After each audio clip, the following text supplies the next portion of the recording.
Orient bell tiles studio से आप देख रहे हैं एबीपी न्यूज। नमस्कार, मैं हूं आपके साथ शिरीन और आप देख रहे हैं न्यूज एट 10। सबसे पहले आपको उन 4 खबरों के बारे में बता दें जिन्हें आगे आप इस बुलेटिन में विस्तार से देखने वाले हैं। तेज बारिश ने गुरुग्राम से लेकर दिल्ली तक के सिस्टम की पोल खोलकर रख दी है। हिमाचल और पंजाब में अभी भी बारिश जी का जंजाल बनी हुई है। पहाड़ों पर जारी लैंडस्लाइड का सिलसिला भी नहीं रुक रहा। यूपी के नोएडा और गाजियाबाद में कल स्कूल बंद रहेंगे। दूसरी खबर इंदौर के सरकारी अस्पताल के चिल्ड्रन वार्ड में भर्ती 2 बच्चों को चूहों के काटने से जुड़ी हुई है। एक बच्चे की दर्दनाक मौत हो गई और एक की हालत गंभीर बनी हुई है। इस घटना के बाद एक्शन में है अस्पताल प्रशासन। नर्स को निलंबित कर दिया गया। कई बड़े अधिकारियों से भी सवाल जवाब हुए हैं। पूरी डिटेल आगे आपको देंगे इस खबर से जुड़ी। तीसरी खबर दिल्ली के नजफगढ़ इलाके में सनसनीखेज वारदात से जुड़ी हुई है। रील बनाने का शौक एक महिला की जान का दुश्मन कैसे बन गया, इस पर बात करेंगे। नाराज पति ने गला घोंटकर हत्या कर दी। पूरी जानकारी आगे आपको बताएंगे हम।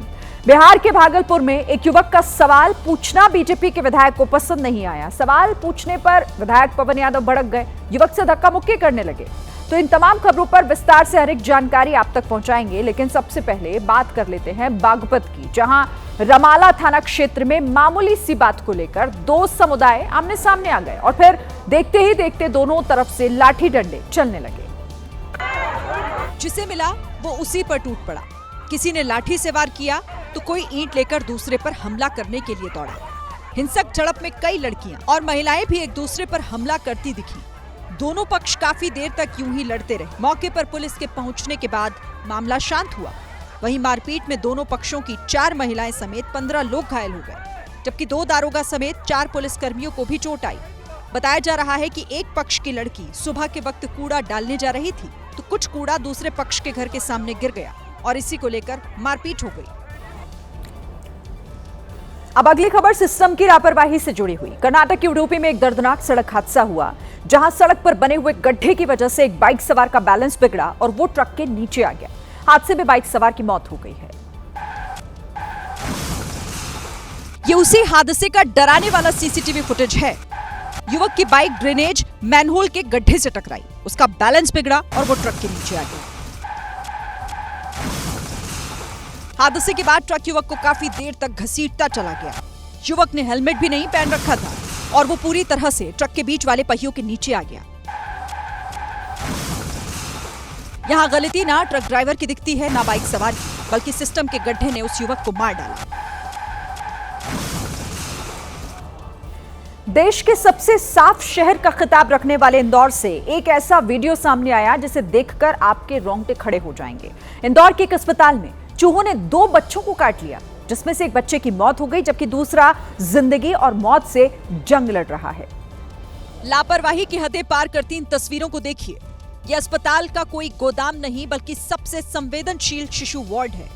चूहे जहां घूम रहे हैं वहां गंभीर रूप से बीमार छोटे और नवजात बच्चे भर्ती हैं। इतने छोटे कि ना तो वो बोल सकते हैं और ना ही समझ। हद तो तब हो गई जब इन चूहों ने 2 नवजात बच्चों के अंग कुतर डाले। एक नवजात के हाथ और दूसरे के कंधे पर चूहे काटने से गंभीर चोटें आई हैं। इलाज के दौरान एक की मौत हो गई, जबकि दूसरा जिंदगी और मौत से जंग लड़ रहा है। ये मिनी मुंबई कहे जाने वाले इंदौर का सबसे बड़ा सरकारी अस्पताल महाराजा यशवंतराव हॉस्पिटल है। ऐसा भी नहीं कि चूहे अचानक से आ गए हों। अस्पताल प्रशासन का पहले से ही 12,000 चूहों को खत्म करने का दावा है।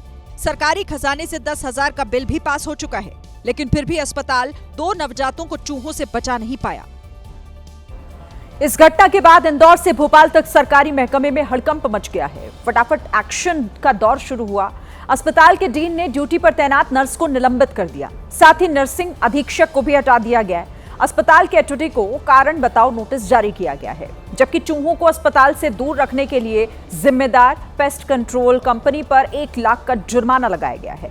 इस पूरे मामले की जांच के 5 डॉक्टर्स की टीम इसके लिए गठित की गई है। अब आगे बढ़ते हैं बात हरिद्वार की, जहां भगवानपुर में नाबालिगों ने एक लड़के को लाठी डंडों से बुरी तरह से पीट दिया। उस मारपीट का वीडियो सोशल मीडिया पर अब वायरल हो रहा है। लड़का कुछ समझ पाता तब तक उस पर डंडे से प्रहार शुरू हो गया। एक साथ 2 लड़कों ने मारना शुरू किया। दोनों में से कोई भी ये नहीं देख रहा था कि आखिर डंडा कहां पड़ रहा है। अचानक हुए हमले से घबराया लड़का भागा तो पकड़ा गया और फिर तीसरे हमलावर की भी एंट्री हो गई। तीनों युवक पर हमला करने लगे और एक पल में हमला कर वहां से फरार भी हो गए। घटना मक्खनपुर गांव की बताई जा रही है। पीड़ित परिवार ने थाने में इसकी शिकायत की, लेकिन इसी बीच ये वीडियो वायरल हो गया। यूपी के बागपत में बीच सड़क पर एक कार धू धू कर जलती हुई दिखाई दी। बताया गया कि चलती कार में आग लगी, जिसके बाद आग की तेज लपटों ने इस पूरी कार को अपनी चपेट में ले लिया। आग कार के इंजन में लगी, जिसके बाद कार का अगला हिस्सा भयानक तरीके से जलने लगा। कुछ ही देर में आग पूरी कार में फैल गई, जिसके बाद कार से धुएं का काला गुबार भी उठा। आग लगने की वजह से बागपत के बिनौली मार्ग पर यातायात प्रभावित हुआ, लेकिन गनीमत रही कि कार की आग का गोला बनने से पहले ही कार ड्राइवर ने कार से उतरकर अपनी जान बचा ली।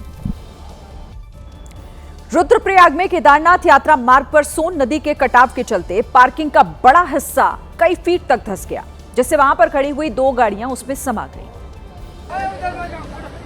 वो तो गनीमत रही कि जब पार्किंग धंसी और वहां मौजूद दोनों गाड़ियां उसमें समा गई।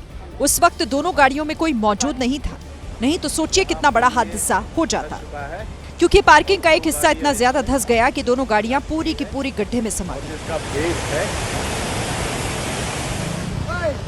आसमान से बरस रही आफत की एक तस्वीर बद्रीनाथ हाईवे से भी आई। यहाँ बारिश के बाद पहाड़ों से मलबा नीचे आया तो एक कार उसकी चपेट में आ गई और धीरे धीरे खाई की ओर खिसकने लगी। कार का एक पहिया खाई में लटक भी गया। वो तो गनीमत रही कि कार यहीं पर फंस गई और खाई में नहीं गिरी। रुक जाइए। बात गुरुग्राम की, वो गुरुग्राम जो दुनिया में भारत का नाम रोशन करता है, जहां दुनिया की हर बड़ी कंपनी का हेड ऑफिस मौजूद है। लेकिन आज उन बड़े बड़े दफ्तरों में काम करने वाले लोग एक बार फिर बारिश के आगे बेबस हो गए हैं। लेकिन क्यों? क्योंकि गुरुग्राम में कल रात से हो रही बारिश के बाद एक बार फिर सड़कें डूब गईं। साइबर सिटी का सिस्टम एक बार फिर सिर पर हाथ रखकर बैठा हुआ है, क्योंकि एक बार फिर कुछ देर की बारिश में गुरुग्राम के विकास के दावों की पोल खुलकर सामने आ गई है। कल रात से हो रही बारिश के बाद साइबर सिटी में रहने वाली जनता एक बार फिर पानी से 2-2 हाथ करती सड़क पर निकली। रात से ही गुरुग्राम में सड़कें डूबने लगी। अपनी गाड़ियां लेकर घर से निकले लोग वापस जाने के लिए पानी से भिड़ रहे थे, और जो नहीं भिड़ पाए उन्होंने सड़क पर ही गाड़ी छोड़ दी। कि लोग अपनी गाड़ियां यहां पर छोड़कर चले गए हैं। एक स्कूटी आपको मैं यहां पर दिखाऊंगा कि किस तरह जलमग्न अवस्था पे यहां पर पड़ी हुई है। बड़ी बड़ी कंपनियों में काम करने वाले लोग अपनी गाड़ियों को सड़क पर छोड़कर घर चले गए। गाड़ियां खराब हो गई हैं और इस कारण लोग सड़कों पर ही गाड़ी छोड़कर चले गए। कल रात से लेकर आज दोपहर तक गुरुग्राम में पानी ने लोगों को सताकर रखा है। लेकिन गुरुग्राम की जनता का दुश्मन पानी नहीं है। पानी का क्या है, बरसात का मौसम है तो वो तो बरसेगा ही। लेकिन प्रशासन को चाहिए था कि इतने बड़े शहर में कम से कम पानी की निकासी की तो अच्छे से व्यवस्था की जाए। आज तक गुरुग्राम पानी से जूझ रहा है और जनता भी हर दिन प्रशासन को सिर्फ कोस रही है। गुरुग्राम के लोग मानते हैं कि प्रशासन सिर्फ पैसों का भूखा है। प्रशासन कमाता ही रहता है, बस कमाने के लिए ही रहता है, बस पब्लिक सेवा के लिए नहीं है प्रशासन। जी रात 7 बजे निकले हैं ऑफिस से और पहुंचे 12 बजे के आसपास घर। कुछ तो ऐसे भी थे जिन्हें पता था कि वो रात में घर ही नहीं पहुंच पाएंगे, इसीलिए उन्होंने ऑफिस में ही अपनी रात गुजारी। बट मेरे को यहीं ऑफिस में ही रुकना पड़ा, बारिश की वजह से, पानी की वजह से। आज सुबह भी जो लोग दफ्तर के लिए निकले वो परेशान ही नजर आए। तो गाड़ियां बंद भी हो जा रही हैं भाई, गाड़ियाँ बंद हो जा रही, खराब हो जा रही हैं। बुरा हाल है। आप लोग ऑफिस जा रहे हैं? और क्या, नहीं पानी, इतने पानी बस इतने भर के आया था मैं, इतने सुबेरे। जनता से खरी खोटी सुनने के बाद भी प्रशासन के कानों पर जू तक नहीं रेंगी। सवाल यह है कि शहर से पानी को निकालने के लिए प्रशासन कर क्या रहा है आखिर, क्योंकि असर तो उसका कुछ दिखाई नहीं दे रहा। जबकि अलग अलग रिपोर्ट्स के मुताबिक 9 सालों में नगर निगम ने वहां पानी निकालने के लिए 500 करोड़ से ज्यादा खर्च कर दिए। अप्रैल 2025 में गुरुग्राम महानगर विकास प्राधिकरण ने अलग अलग कामों के लिए लगभग 3000 करोड़ के विकास बजट को मंजूरी दी। उसी महीने गुरुग्राम नगर निगम ने करीब 1500 करोड़ का बजट पास किया। लेकिन नतीजा क्या निकला, आप वो मत पूछिए, क्योंकि यहां तो सरकारी दफ्तर भी पानी से बच नहीं पाए हैं। गुरुग्राम में नगर निगम के दफ्तर के पास ही पानी भरा था। जो कमिश्नर हैं जिनके ऊपर पूरी जिम्मेदारी है यहाँ पर इस पूरे पानी को हटाने की, अब वो लोग भी लगातार यहीं से निकल रहे हैं, क्योंकि यहाँ से 140 मीटर दूरी इन लोगों का दफ्तर है। कुछ डिपार्टमेंट्स तो बेशर्मी पर उतरे। हरियाणा बिजली विभाग के दफ्तर परिसर में पानी भरा तो उन्होंने अपना असली चेहरा दिखा दिया। वो पानी निकालकर सीवर में डालना चाहिए, लेकिन आपको दिखाता हूं कि ये जो पानी निकाला जा रहा है उस पानी को हरियाणा विद्युत निगम की तरफ से सड़कों पर ही छोड़ा जा रहा है। तो क्या मान लिया जाए कि खुद को पानी से बचाते हुए चलने वाला प्रशासन जनता की समस्या को कुछ नहीं समझ रहा? तो पानी की बड़ी समस्या है और उसका समाधान करने की बजाय प्रशासन अपनी फेवरेट चीज करता है। वो दफ्तरों से कह देता है कि आप आज वर्क फ्रॉम होम कर दीजिए, स्कूलों से कह देता है कि आज आप छुट्टी घोषित कर दीजिए। बरसों से सरकार और सिस्टम बस यही खेल खेल रहे हैं। और इस खेल में बस्ता लेकर दफ्तर जाने वाले लोग और स्कूल जाने वाले बच्चे परेशान होते हैं। पानी भरा हुआ है? हाँ। फिर स्कूल गई थी? नहीं, मम्मी ने बोला चल छुट्टी कर लेते हैं। बारिश में गुरुग्राम भगवान भरोसे हो जाता है, लेकिन भगवान का मंदिर भी पानी से घिरा हुआ था।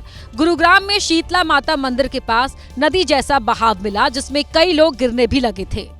ये जो बस है वो खराब है और आप देखिए कि गाड़ी जो है ये इसलिए गिर रही है क्योंकि यहाँ से जो पानी आ रहा है वो बहुत तेज है।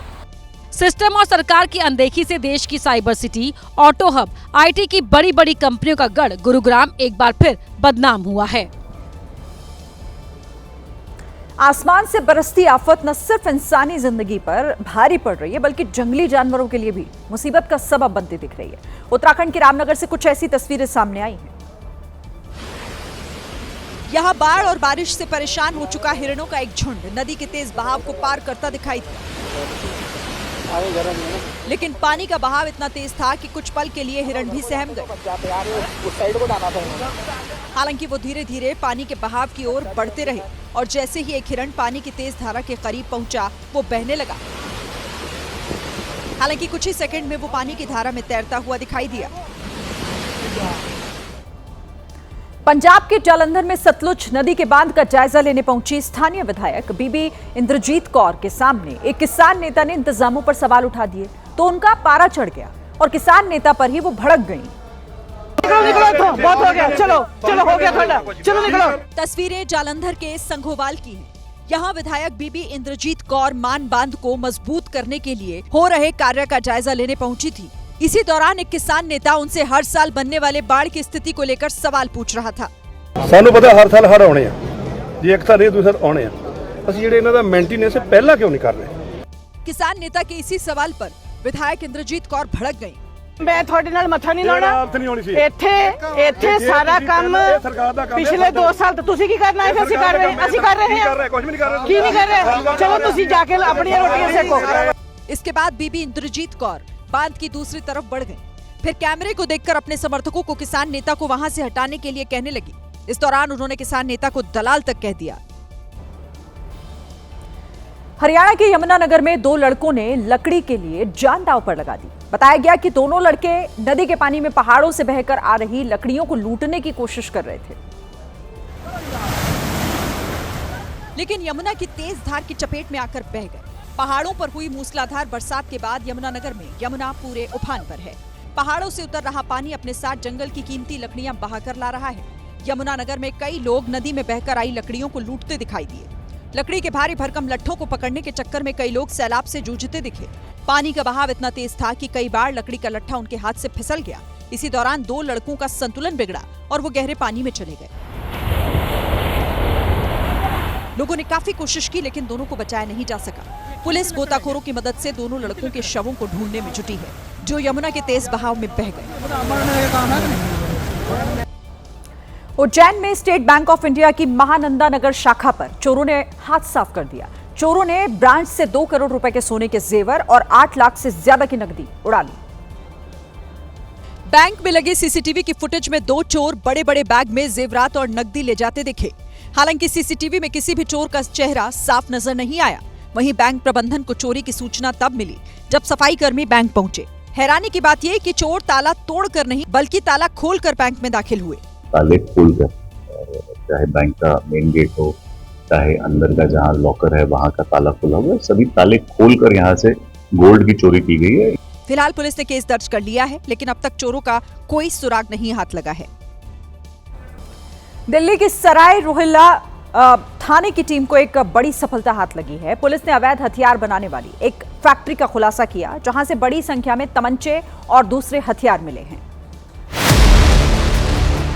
पुलिस ने अवैध हथियार फैक्ट्री से 6 तमंचे बरामद किए हैं। तस्वीरों में देखा जा सकता है कि 3 बॉक्स हैं और हर एक बॉक्स के अंदर 2 तमंचे रखे हैं। 6 तमंचों के अलावा 12 अधबने तमंचे भी मिले हैं। इसके अलावा तमंचा बनाने में काम आने वाले हथियार जैसे drill machine, blow machine, grinder, आरी और हथौड़ा को भी पुलिस ने जब्त कर लिया है।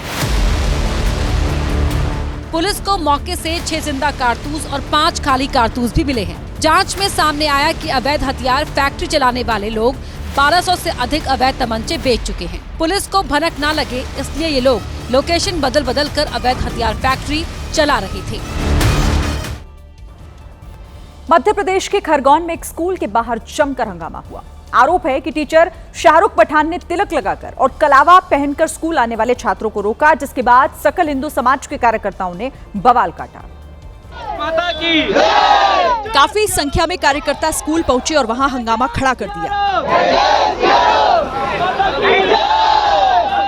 कार्यकर्ताओं ने आरोपी टीचर शाहरुख पठान को बाहर बुलाया और उनसे सरेआम उठक बैठक करवाई।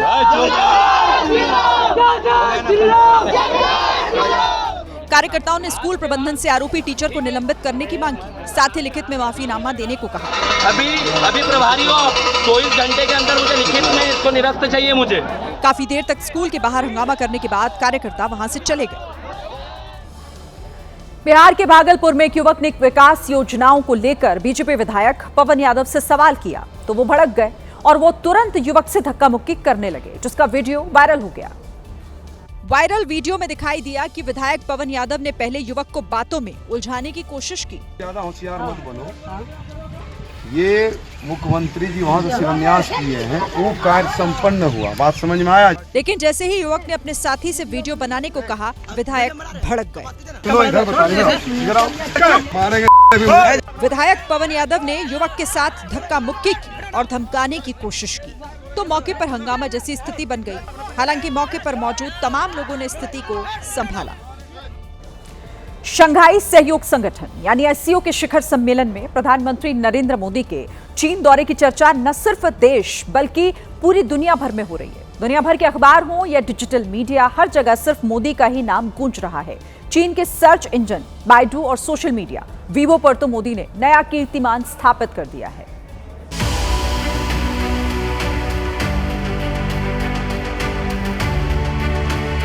इस वीडियो की चर्चा हर जगह हर वक्त हो रही है।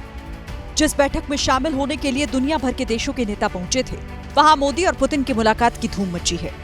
मोदी और पुतिन के हाथों में हाथ डाली तस्वीर हो या एक दूसरे के गले मिलने का वीडियो, हर फोटो और वीडियो मेजबान चीन के डिजिटल प्लेटफॉर्म के सारे पुराने रिकॉर्ड्स को ध्वस्त कर रहा है।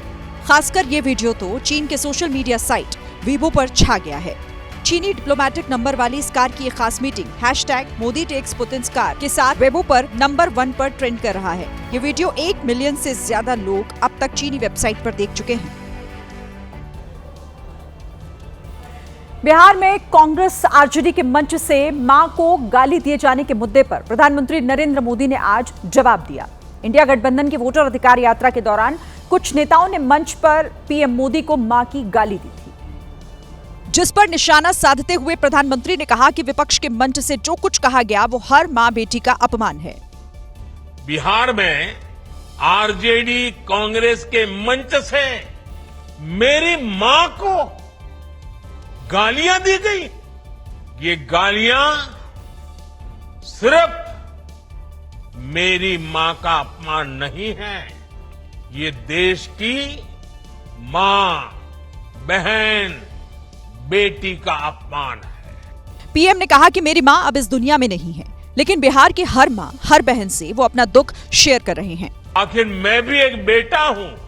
जब इतनी सारी माताएं बहनें मेरे सामने हैं, तो आज मेरा मन भी, मेरा दुख आपको साझा कर रहा हूं, ताकि मेरी पीड़ा आप माताओं बहनों के आशीर्वाद से मैं इसे झेल पाऊं। बिना किसी का नाम लिए पीएम ने राहुल गांधी और तेजस्वी यादव पर भी हमला बोला। एक गरीब मां की तपस्या, उसके बेटे की पीड़ा, ये शाही खानदानों में पैदा हुए युवराज नहीं समझ सकते। ये नामदार लोग तो सोने चांदी का चम्मच लेकर पैदा हुए। पीएम मोदी के तेवर से एक बात तो तय है कि मां को दी गई गाली ने बीजेपी को एक ऐसा मुद्दा दे दिया है जो आने वाले विधानसभा चुनाव में इंडिया गठबंधन को बहुत भारी पड़ सकता है। पीएम मोदी ने कांग्रेस और आरजेडी पर निशाना साधा तो विपक्ष ने उनके पुराने बयानों का पिटारा खोल दिया। कांग्रेस और आरजेडी ने एक सुर में पीएम मोदी और बीजेपी पर हमला बोला। कांग्रेस ने तो यहां तक कह दिया कि पीएम मोदी गांधी की पार्टी को संस्कार न सिखाए। जिन्होंने जर्सी गाय का बछड़ा बोला हो, 50 करोड़ का गर्लफ्रेंड बोला हो, भैंस गौ पानी में बोला हो, मंगलसूत्र का अपमान किया हो, वो संस्कार हमें सिखाएंगे। वहीं आरजेडी ने कहा कि गाली गलौज की राजनीति बिहार में नहीं चलने वाली। क्या आरोप लगा करके आप चाहते हैं कि ये वास्तविक जन आक्रोश है, उस आक्रोश से हम पिंड छुड़ाएं, वो छूटने वाला नहीं। मां की गाली पर पीएम के पलटवार के बाद इंडिया गठबंधन के नेता बैकफुट पर हैं, इसीलिए नाप तोलकर बयान दे रहे हैं। न सिर्फ आरजेडी नेताओं ने मोदी के बयान पर पलटवार किया, बल्कि पीएम और बीजेपी के खिलाफ लालू की बेटी रोहिणी आचार्य ने भी मोर्चा खोल दिया है। बोल रहे हैं प्रधानमंत्री जी, किसी को हक नहीं है किसी के माँ बहन को गाली देने के लिए। सेम चीज उन पे भी लागू होता है जब वो अपने मंच पे सोनिया गांधी जी के लिए और जितने भी कांग्रेस की जो महिला लोग थी उनके लिए भद्दी भद्दी बातें बोली गई, उसके लिए तो आज तक प्रधानमंत्री जी ने माफी नहीं मांगा। उन्हीं के पार्टी के हैं उप मुख्यमंत्री सम्राट चौधरी नाम है, तो वो आदमी इतना भद्दी भद्दी बातें बोला था मुझे, तो आज तक उन्होंने माफी मांगा? भाजपा के नेता लोग ने माफी मांगा? बिहार की बेटी को अपमान हुआ, उसके लिए बिहार की जनता उनको कभी माफ नहीं करेगी। उत्तराखंड के पहाड़ी इलाकों में स्वास्थ्य व्यवस्था कैसी है, इसकी गवाही देने वाली तस्वीरें चमोली जिले से आई, जहां बीमार महिला को पैदल डंडी के सहारे अस्पताल पहुंचाया गया। सोचिए इस हालत में बीमार व्यक्ति ठीक होगा या और ज्यादा बीमार हो जाएगा। तस्वीरें चमोली जिले के निजमुला घाट की हैं। देखिए कैसे बीमार महिला को 4 लोग डंडों के सहारे बैठा कर ले जा रहे हैं। ये इनकी मजबूरी है, क्या करें? ये देश के नागरिक तो हैं, लेकिन इनके पास सड़क नहीं है। अगर है भी तो ऐसी जो इतनी टूटी फूटी है कि जहां किसी गाड़ी का चलना नामुमकिन है। ऐसी ही तस्वीरें उत्तराखंड के पहाड़ी क्षेत्रों से आती रहती हैं, लेकिन ये इसे बनवाने के लिए जिम्मेदार लोगों को दिखाई नहीं देती। यूपी के कुशीनगर में पुलिस ने ऑपरेशन मजनू चलाया, जिसका मुख्य उद्देश्य महिलाओं और छात्राओं की सुरक्षा है। इस अभियान के तहत महिलाओं और छात्राओं से छेड़खानी और छीटाकशी करने वालों के खिलाफ पुलिस ने सख्त एक्शन लिया। पुलिस ने कुशीनगर जिले के अलग अलग इलाकों से 120 से ज्यादा मंचलों को पकड़ लिया। मंचलों को पकड़ने के बाद एसपी दफ्तर में उनकी परेड कराई गई, जहां सभी आरोपी कान पकड़कर माफी मांगते दिखाई दिए। आरोप है कि ये मंचले स्कूल, कॉलेज और पार्क के बाहर खड़े होकर छात्राओं पर गंदे कमेंट करते थे। यह सभी जगहों पे स्पेशल टीमें गठित करके आज ये कार्रवाई की गई है। पुलिस ने आगे भी ऑपरेशन मजनू जारी रखने की बात कही। झारखंड के गिरिडीह से मानवता को शर्मसार करने वाला एक मामला सामने आया।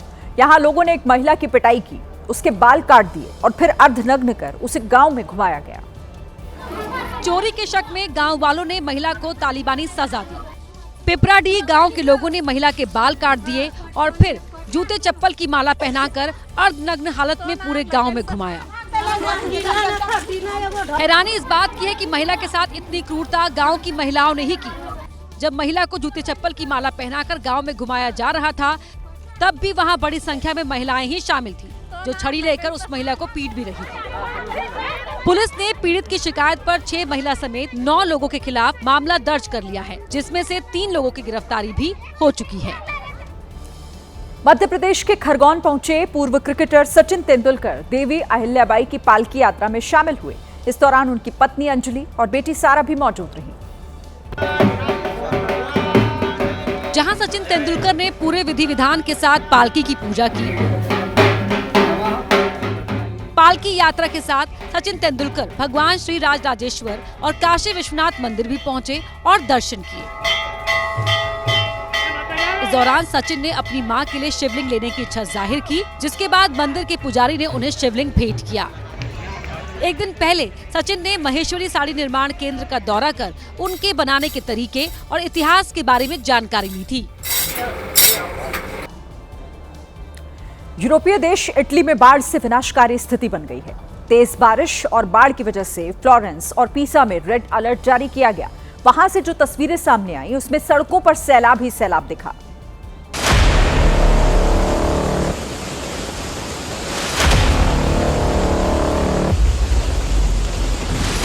इटली के टस्कनी क्षेत्र में तेज बारिश के बाद रेलवे ट्रैक के नीचे बाढ़ जैसे हालात बन गए। रेलवे ट्रैक के नीचे इतना पानी भर गया कि सामने कुछ भी आए तो बाढ़ उसे तिनके की तरह बहा ले जाए।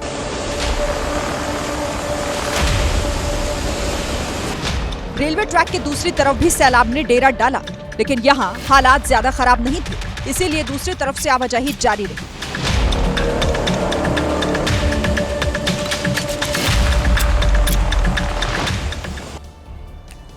भारत से होकर बहने वाली रावी, सतलुज और चिनाब नदियों ने पाकिस्तान में कोहराम मचा दिया है। पाकिस्तान के पंजाब और सिंध प्रांत में भीषण बाढ़ आ गई है। मूसलाधार बारिश और बाढ़ ने आधे से ज्यादा पाकिस्तान को डुबो दिया। पाकिस्तान के पंजाब प्रांत की सड़कों पर इतना पानी भर चुका है कि सैकड़ों गाड़ियां बाढ़ में डूब चुकी हैं। पंजाब के ग्रामीण इलाकों के साथ साथ पाकिस्तान के दूसरे सबसे बड़े शहर लाहौर का भी बुरा हाल है। सड़कों पर ऐसे पानी बह रहा है जैसे कोई दरिया बहता है।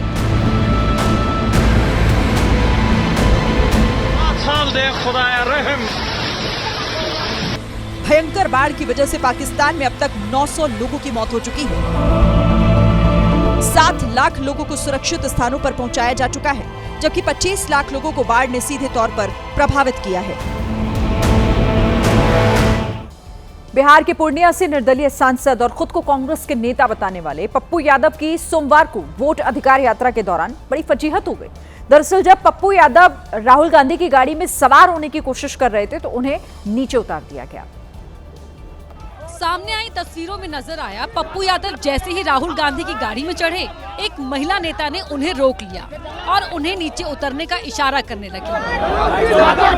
इस दौरान पप्पू यादव उंगली दिखाकर महिला का विरोध करते नजर आए, लेकिन महिला नेता नहीं मानी और दोनों के बीच काफी देर तक तू-तू मैं होती रही। और बाद में जब पप्पू यादव नीचे उतरने के लिए आगे बढ़े तो एक नेता ने उन्हें धक्का दे दिया। इस घटना के बाद सोशल मीडिया में एक तस्वीर वायरल होने लगी जिसमें पप्पू यादव बैक स्टेज कुर्सी पर बैठे दिखाई दिए। मंच पर सभी अलग अलग घटक को बैठना था और उसमें हमारे राष्ट्रीय अध्यक्ष वहाँ थे, उसमें हमारे प्रदेश अध्यक्ष संचालित कर रहे थे। पप्पू यादव ने महागठबंधन के सीएम फेस को लेकर भी बड़ा दावा किया और विधायक दल के लोग मिल करके नेतृत्व हम लोग चुन लेंगे। हालांकि पप्पू यादव के इस दावे में कितना दम है, इसे लेकर कई सवाल हैं। हमास के खिलाफ इजरायल की जंग खत्म होने का नाम नहीं ले रही। इसका असर गजा में रह रहे आम नागरिकों पर बुरी तरीके से पड़ रहा है। गजा की स्थिति इस वक्त दयनीय है और लोगों के लिए एक एक पल मुश्किलों से भरा हुआ है। ऊपर से बम बरसे, नीचे लोग खाने को तरसे। खाने के लिए लाइन में लगे लोगों की तस्वीरें दिल को चीर देने वाली हैं। आप देखिए कैसे लोग एक एक दाने के लिए तरसते दिखाई दिए। बर्तन लिए इतने लोगों को खाना मिल पाएगा इसका भी किसी को नहीं पता। ये नजारा हर दिन का है। लोग बर्तन लेकर आते हैं, किसी को खाना नसीब होता है तो कोई खाली बर्तन लिए अगले दिन के इंतजार में दिन काट देता है। खाना मिलता नहीं, ऊपर से कभी भी बम बरसने लगते हैं। इजराइल के इस ताजा अटैक में गजा पट्टी में 31 लोगों के मारे जाने की खबर है, जिसमें आधे से ज्यादा महिलाएं और बच्चे हैं। धमाकों में घायलों की संख्या हर दिन के साथ बढ़ती जा रही है। अस्पताल जख्मी लोगों से भरा पड़ा है। यूपी के उन्नाव से एक ऐसी खबर सामने आई है जिसे सुनकर आपके रोंगटे खड़े हो जाएंगे। वसीरतगंज गांव में कुत्ते ने 8 साल के एक बच्चे को काट लिया। उसके बाद उसके बच्चे के पिता ने जो कदम उठाया वो हैरान करने वाला था।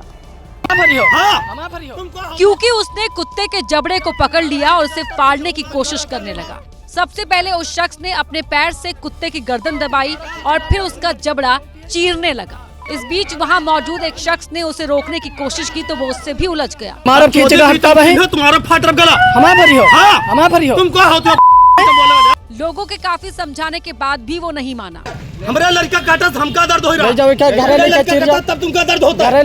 बताया गया कि इससे पहले उसने कुत्ते को बुरी तरह पीटा और फिर बाद में जबड़ा फाड़कर कुत्ते को मार डाला। कुत्ते के साथ बर्बरता का ये वीडियो वायरल होने के बाद स्वयंसेवी संस्था ने आरोपी के खिलाफ केस दर्ज कराया, जिसके बाद पुलिस छानबीन में जुट गई। पहाड़ों पर घरों से कुदरत का नजारा तो बड़ा खूबसूरत दिखता है, लेकिन बारिश के मौसम में वही कुदरत उन घरों पर कहर बनकर टूटती है। कुल्लू में पहाड़ पर बनी हुई एक बिल्डिंग के साथ कुछ ऐसा ही हुआ। ये भगवान की। वहाँ लैंडस्लाइड होने पर एक बिल्डिंग पहाड़ से जमीन पर आ गई।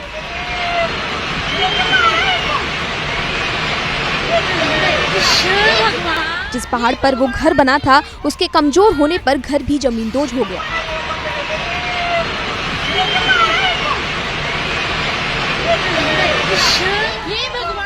इससे पहले कि कोई अनहोनी होती, उस घर को खाली करा लिया गया था, वरना कई लोगों की जान जा सकती थी।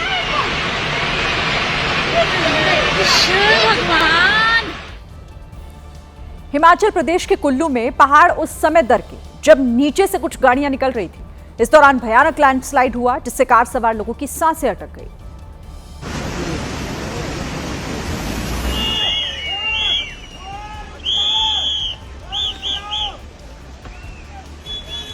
कुल्लू के मणिकर्ण सड़क मार्ग से कार निकल रही थी कि अचानक पहाड़ी से पत्थर गिरने लगे।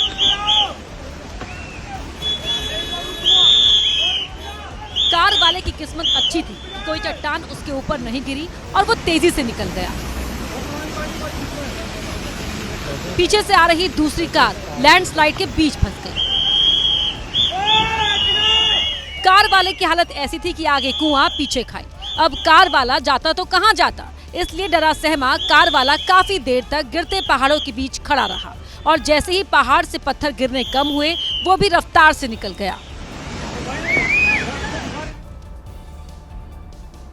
अगले 24 घंटे देश की राजधानी दिल्ली पर भारी पड़ सकते हैं, क्योंकि 24 घंटों के भीतर हथनीकुंड बैराज से छोड़ा गया पानी दिल्ली में एंट्री करने वाला है।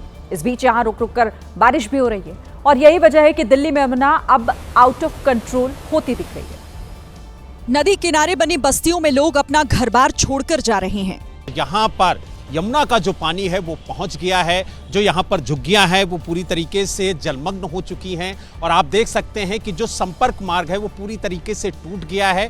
दिल्ली के लोहा पुल से लिए गए ड्रोन वीडियो में यमुना का रौद्र रूप दिखा। पानी से लोगों को सतर्क रहने के लिए प्रशासन माइक से चेतावनी दे रहा है। क्या किया जाता है, यमुना का वाटर लेवल काफी तेजी से बढ़ने पर है। कृपया करके अपने बच्चे व अपने मवेशियों का ख्याल रखें और सुरक्षित रहें। यमुना में पानी का लेवल बढ़ने से मदनपुर खादर में हजारों एकड़ सब्जी की फसल खराब हो गई, क्योंकि पानी किसानों के खेत तक आ गया है।